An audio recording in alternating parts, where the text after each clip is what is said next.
And I was really, really terrified. And I thought that was it for me. My only option at that point, I couldn't safely go down. I would have slipped and died.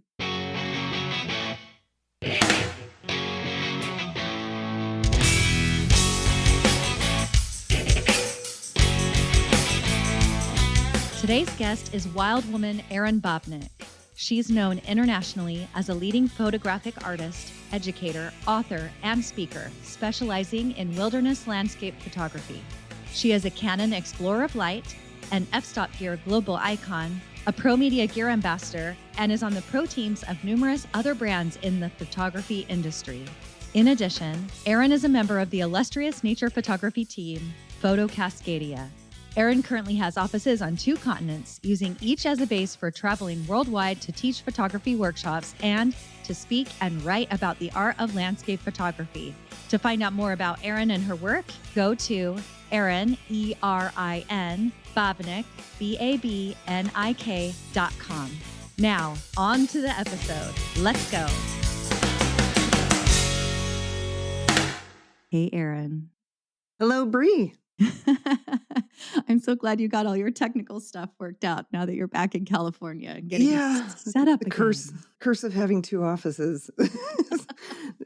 and I actually don't have an excuse that I'm moving things, because I'm not. It's just that sometimes things just aren't the way they were 6 months ago whenever I move continents and I have to get caught up with new operating systems and what have you. All of those fabulous things. Yeah. Or do ghosts come into your house while you're gone? I and think move that's things a around? part of it. Yeah. Well, I mean, the ghosts, obviously. Obviously. Sounds right.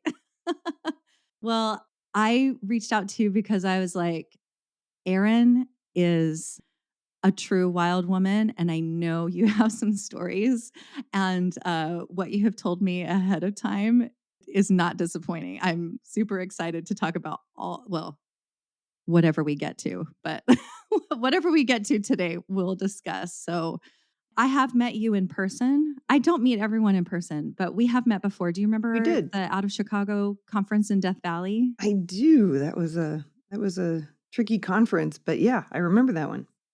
I know it was tricky because a lot of things were outside. It was still, was it 2021? It was deep in pandemic days and everything was super complicated. It was, but I can't believe they pulled it off. And I remember you coming out with one of your groups, and we were out in the basin and with these crazy mud cracks, and I know everyone is pointed one way, and I'm like the opposite direction, pointed at something really weird, I'm sure, but They have a better memory than I do. But that's usually what I encourage, for people to find their own direction. So that's a major way that I teach.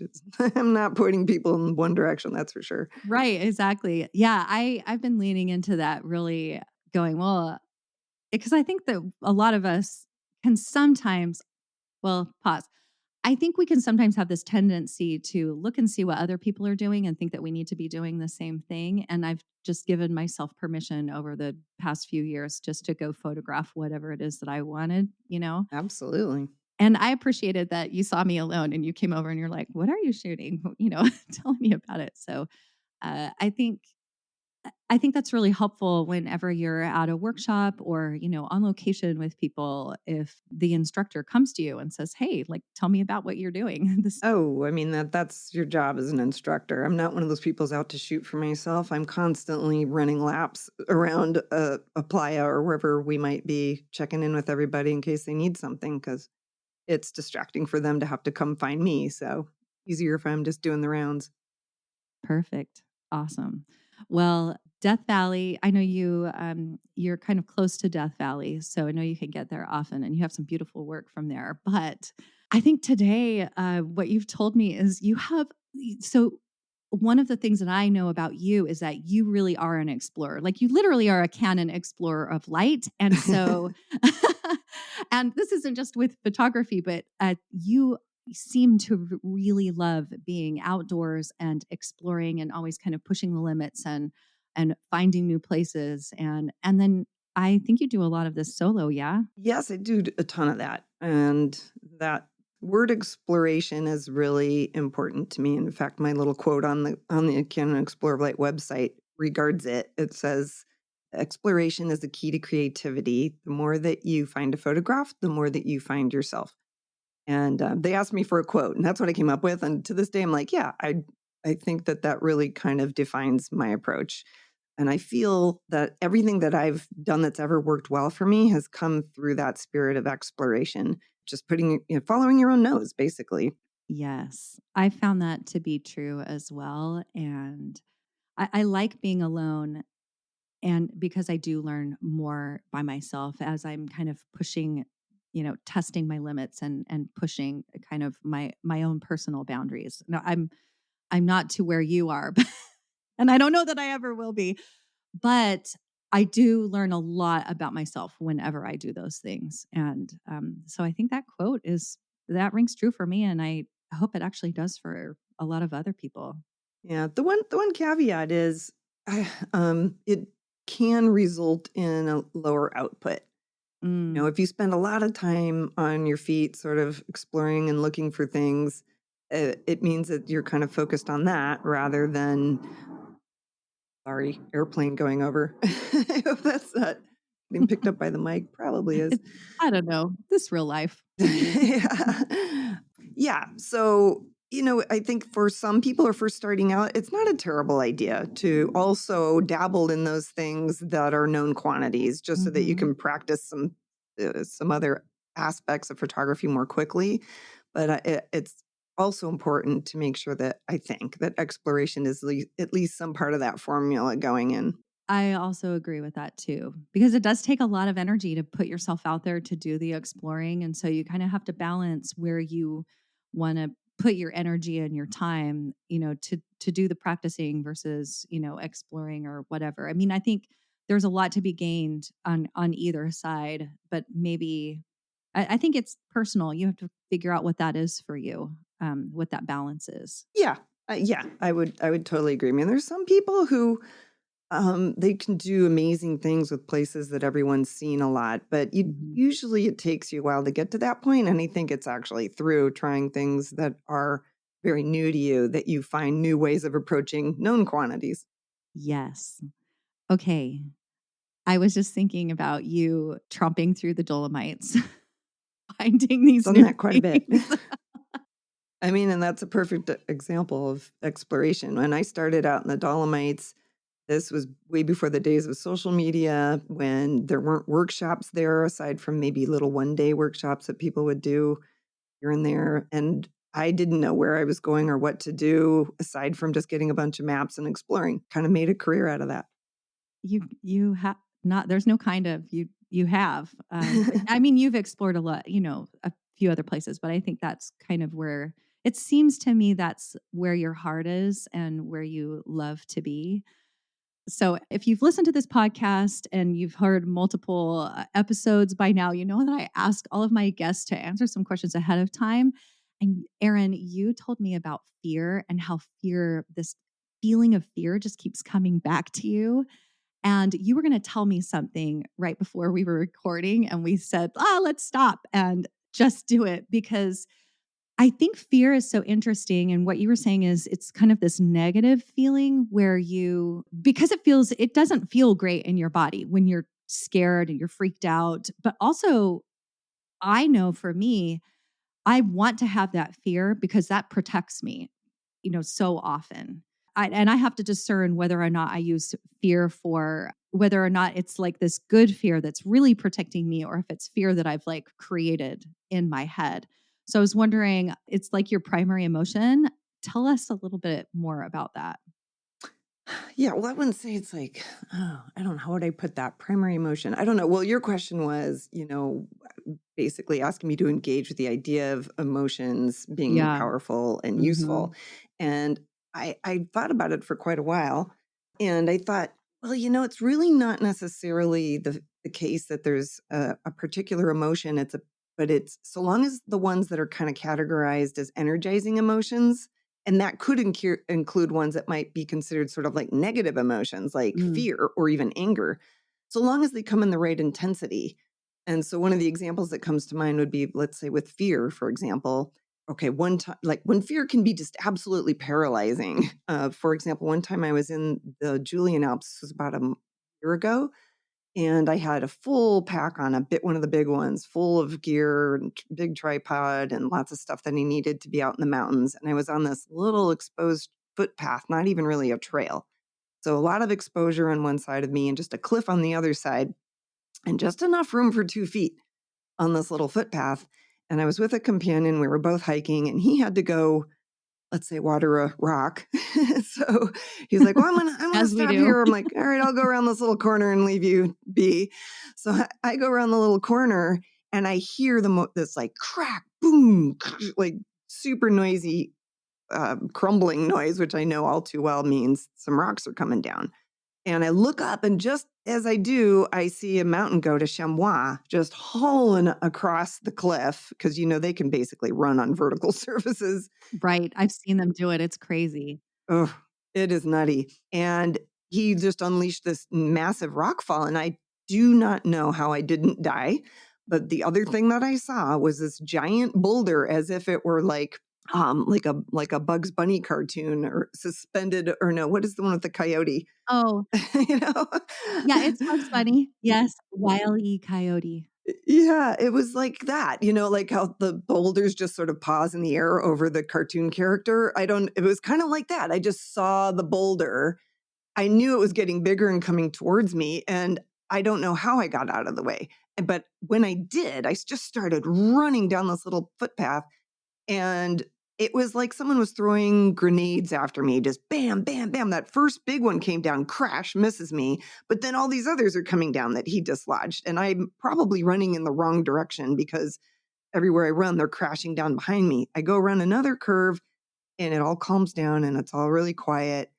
And I'm just freaked out. And I turn around and I go back and I look at all the mess right all over the side of the cliff there that the goat caused. And then my friend comes around the corner. Da, da, da, da, da. "Oh my God, did you see the cute mountain goat?" And did I see the mountain goat? Like, oh my God, that mountain goat almost killed me. But anyway, I couldn't take a single picture that day, and I was traumatized. I was literally shaking, and I had like PTSD for, I think, days after that. That is not a useful intensity. So that's Right. fear.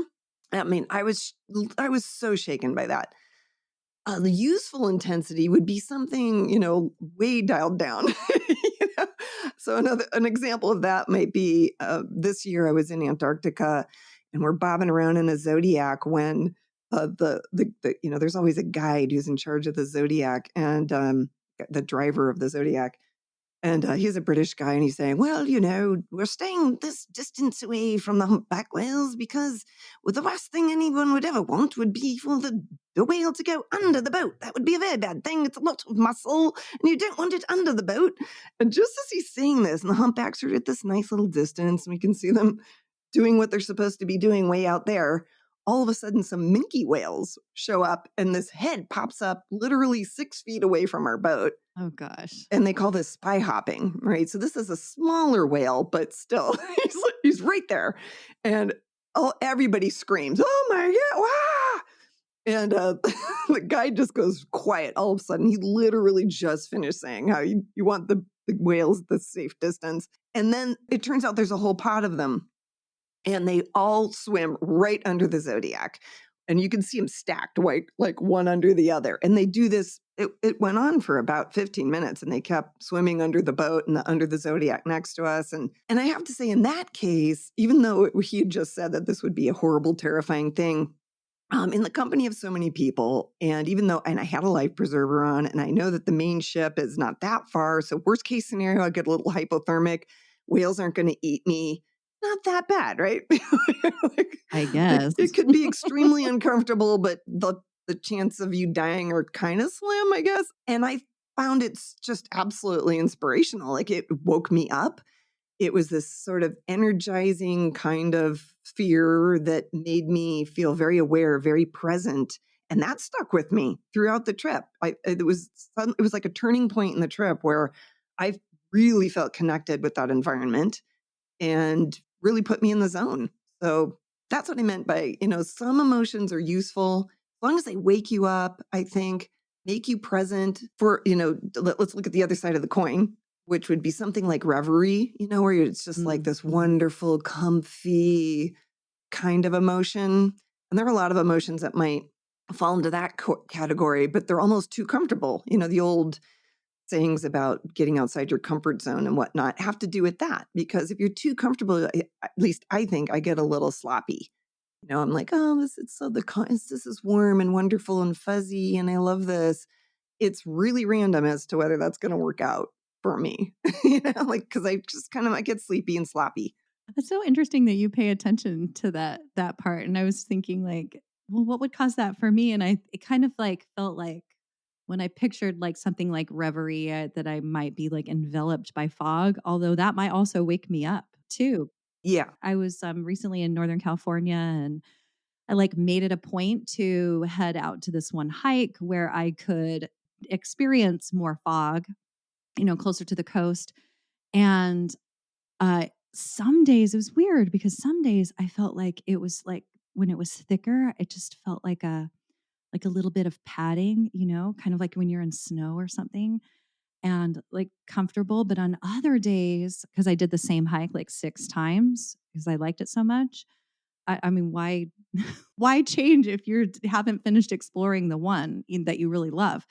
And I tend to do that. But on other days, I when the fog wasn't just like a thick blanket, when it was moving and going in and out and you weren't sure where it was like a whole entity, and that kind of woke me up. And I think what you're talking about here, the being present and it waking you up, is just the whole being alive and yeah. being like these experiences wake you up to just feeling your own humanity and connecting with that whale or or whatever is close by. It tethers you somehow, and it just I think it and it's that energy in that tethering of that helps you feel, I think, even more alive. And I Yeah, I like it's I the like feeling zone, like that. right? A lot of people call it the zone, and a lot of Mhm. things can put you in that. There's a certain amount of when you are in the zone, it's a weird kind of awakeness. It's some part of your brain that is just awake and present,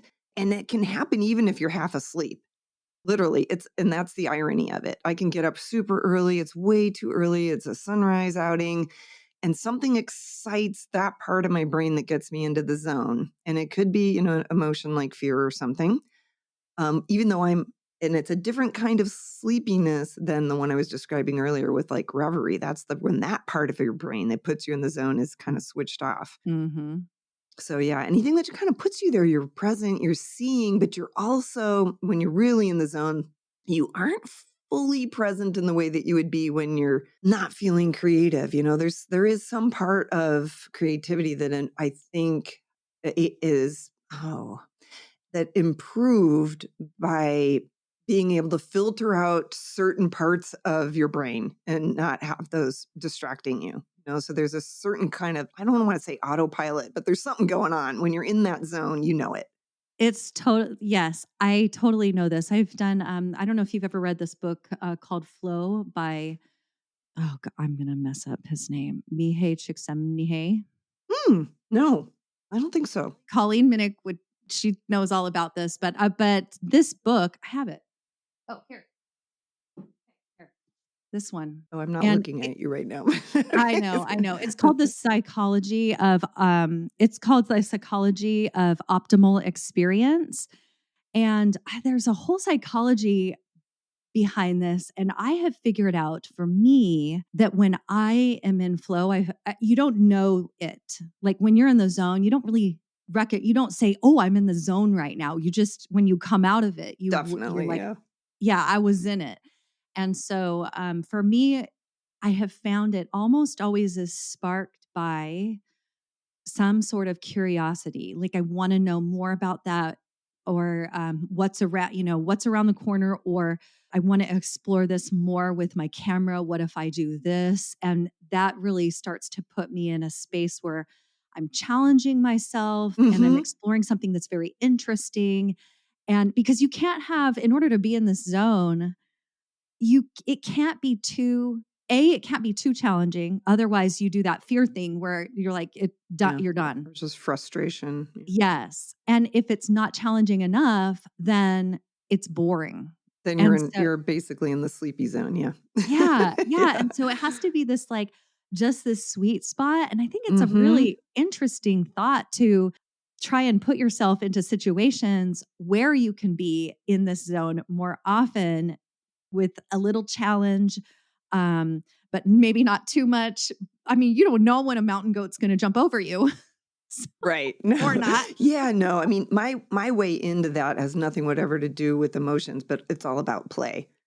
So Mm, just a stimulation basically is what you need, right? So if you decide you're in place, and I always say this to people, do you want to take a photograph today? Because sometimes they'll show up, the conditions are kind of lackluster. They're not really turned on by the environment necessarily. And I just I recommend play with it. Go out and play with some stuff because usually what happens is you start playing. The next thing you know, you kind of you get curious about something. Curiosity leads to kind of a problem you want to solve, and that leads to kind of an obsession, which leads to a photo that you weren't planning to take in the first place. It's all about what you were just saying, really, which is just kind of getting some part of your brain to kind of wake up. And so I think a little bit of challenge is that, how do you kind of get some kind of mental stimulation going on, blood flowing through that brain? exactly. Yeah, I love feeling that. Well, you mentioned that there was a time that oh wait, hang on a second. I wanted just to find where it is. Okay, because you do this exploration and I think you like to push yourself and challenge yourself and go find things. And actually before that, do you go do this do you go explore in the Dolomites or wherever you go so that you can find new places to photograph and then so that you can come back to them? Like is that kind of the goal for you? Mm, I mean, yeah, very often, but I mean, sometimes I think what you're asking is, is it all sort of in the moment photography, which is no. Sometimes I am actually out even without a camera, I Mhm. just because I know Yeah. I'll cover more ground. Yeah, so it's Um, purely for the exploration without Sometimes. needing to feel like you have to photograph Yeah, I something. don't put that pressure on myself, Right. but sometimes, I know it's a good day for it, and where I'm going, I feel like, well, let's take the camera. That's actually more often than not. I would like to do some photography, but very often I find something I'm like, this would be great in a different season or different types of conditions. Put a pin in it.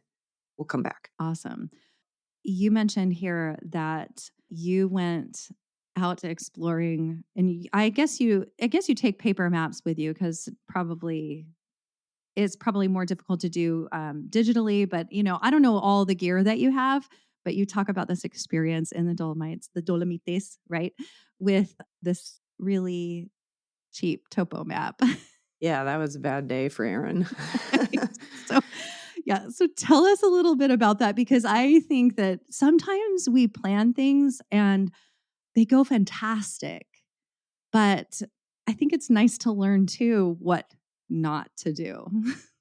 Yeah, well, so this was many years ago in my early days of kind of exploring areas might or might not be photogenic, And one thing that I learned early on that I liked to avoid were really technical or difficult via ferratas. A via ferratas means the Iron Way, and Mm, these are routes where you really need to be equipped with the belt, and you clip onto it's called the Iron Way because there are these iron cables you can clip onto. So in case you slip, you'll catch yourself. And, some of them are pretty mellow and you don't really need to be equipped. And it's just a 30-foot section or something. You just got to get from here to there and watch your step. But some of them are very serious and you do not go there without equipment.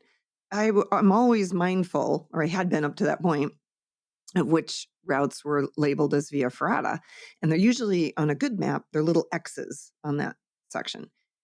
And I didn't have it's the tobacco maps that I like for that area. And I didn't have the one that was appropriate for where I was. So I had something, it was like I don't know, it was like a handout at a hotel or something, or I don't know. It was technically sounds legit. Yeah, it was a horrible map. I don't know where I got this.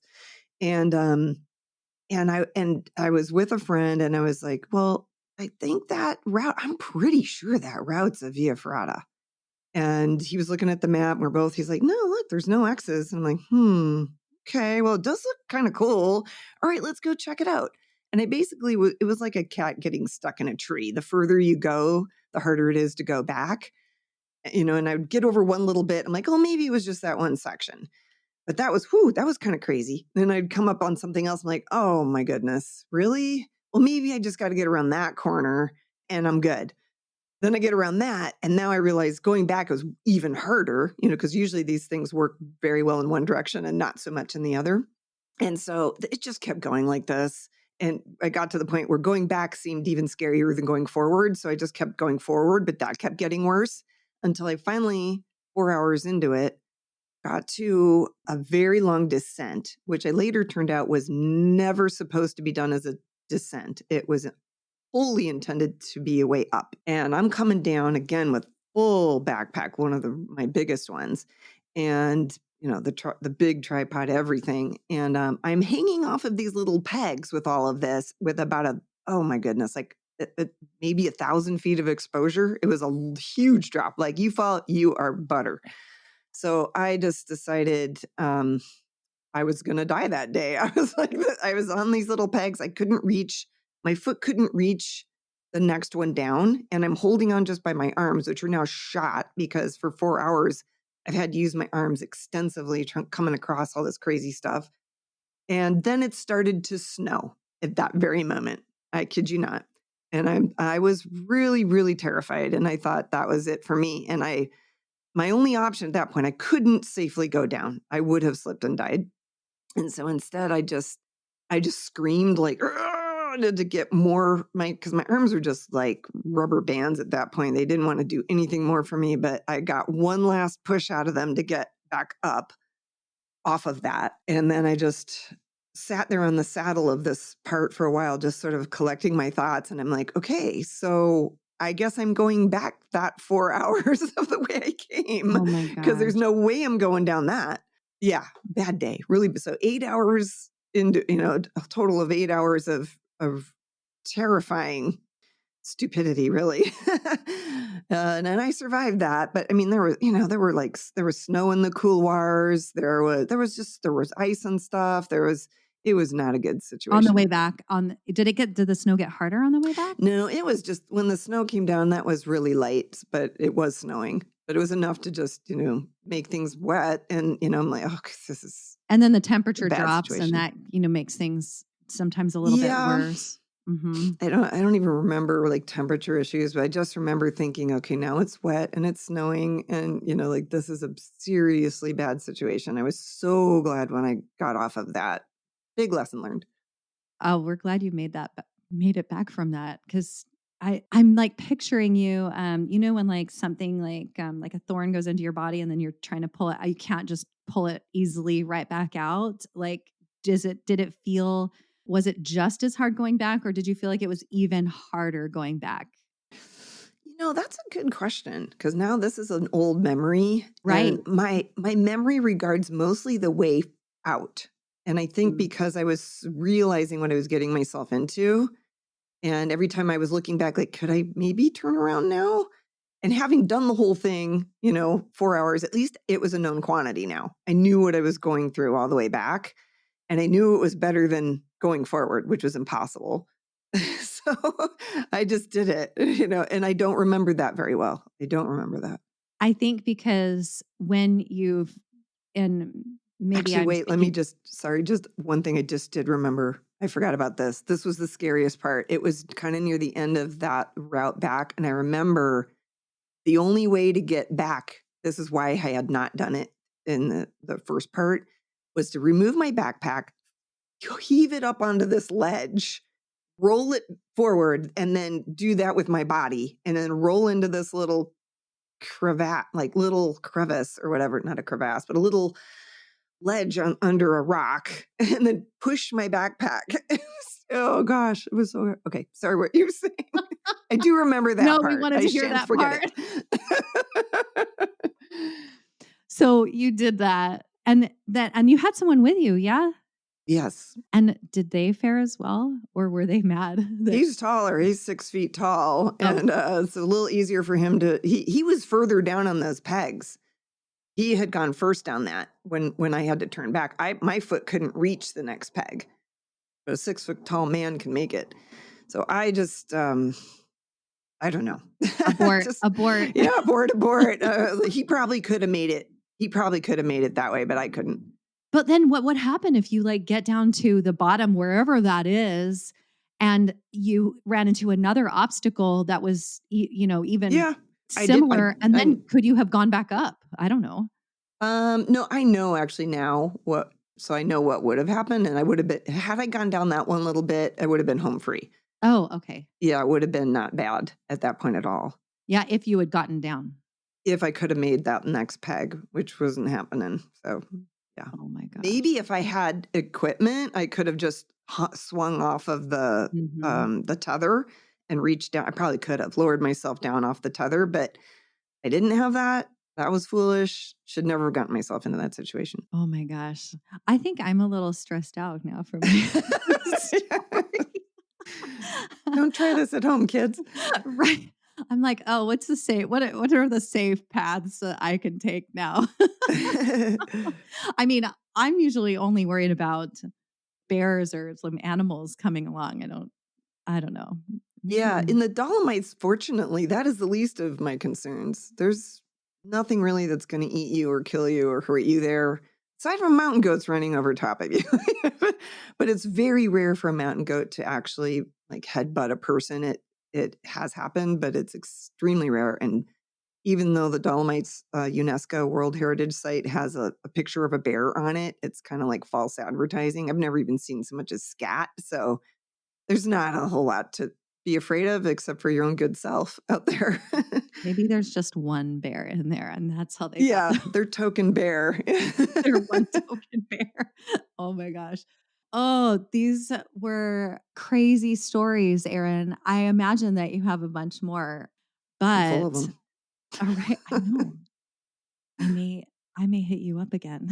I mean, the whole reason I'm doing the podcast this way is telling stories is because we all have stories and we're collecting new ones all the time. And so that's kind of the fun of it is this is like a place where we can come and tell these things and share share our experiences of doing photography because it is kind of a fun adventure to go out in the I world. think you're doing a good service to landscape for nature photography podcasting, and you're adding something important to the corpus that we don't hear a whole lot, which are just the stories. There's so much about education, which is useful and necessary, and there's so much about biography and gear and all of that. But the stories, we have a lot of them being out in the world doing what we do. It's fun. It might just be for my personal benefit too. So There you are. I'd love to leave us with this one last one now that we heard some harrowing tales. You told me about, you mentioned a time that you were really inspired when you were on the island of Madeira. And I would really love to hear about. Mm. I'd love to go there, but I know we can feel this like in so many other places around the world, but I'd love to hear about your experience in particular. Yeah, so I was shooting a project for Canon, and this was in April. And I was on the island for about a week. And there's this one fairly well known laurel forest on the island that is notoriously inconsistent with its cloud cover. So sometimes a lot of people will go there and they'll just get blue skies over it. And, we all know how much easier it is to photograph trees when you don't have those kinds of contrasty conditions. So I got there, and seriously, every single time I went, I had wonderful fog, at least for a little while. And it was very exciting to see these incredibly beautiful trees just full of character, so elegant and so old and interesting in those conditions, but they would burn off really quickly. And then one day I went and it was just hours of this. And the isolation that you get from this sense of it's just you and the trees and all this fog and just wandering around for hours like that, and every tree, and there's so many of there's hundreds of them out there that are photogenic. What an incredible, wonderful, slow photography experience that's really hard to get. Very, very inspiring. Came away with so many photos that I really enjoyed from that one outing. I think dense fog is one of the most fun conditions to be in because you don't have to go anywhere. You just walk a little bit and it's all mysterious what's on the other side of the fog. You just even walk 10 feet and then everything looks completely different. Hmm. Where you were, you can't see. And I think that's actually the fun of it, is that everything around you has this mystery, and Yeah. and everything looks different too. The shapes of the trees look different. It's just a really it's a wonderful experience, and I think should not be missed if you have a chance to photograph in some dense fog. Yeah. And it's similar to winter photography, where you have that sense of simplicity and isolation that Mhm. the fog gives you, that same way that snow gives you that. And I think it's just to circle back to where we started, that, something that can kind of put you in the zone is, the part that switches off the kind of busyness in your brain and energizes that useful part. And those types of conditions, I think, tend to do that for a lot of people. Yeah, I agree. And I think for me, I'm always wanting that. And so setting myself up to have that is really important. But I love photography. I've only been doing photography for maybe 4 years now, and it has been some of the most fun times of my life. Like, I've had Yeah. so much fun doing this and had, all of these different feelings, feeling like a little scared, pushing my boundaries, been in, this zone that feels just amazing. And I really appreciate people like you, Erin, sharing your experiences and helping encourage us to. I think from these stories, I'm encouraged to push my boundaries a little bit, but do them safely. So, Well, thank you. Thanks for that. And also thanks again for bringing something new to the table, field of nature photography. yeah, it's really fun. There's so much about it that's so wonderful, and we just want to keep doing more of this. So, thank you, Erin, for joining me and for getting all your technology set up just to chat with me today. I really appreciate it. And Well, thanks back to you, Bree. I enjoyed it. yeah, you got it. Yeah, of course. Anytime, this is open invitation. Anytime you want to come back, you All have right. it. Got it. All right, everyone. Until next time, we will see you. Bye.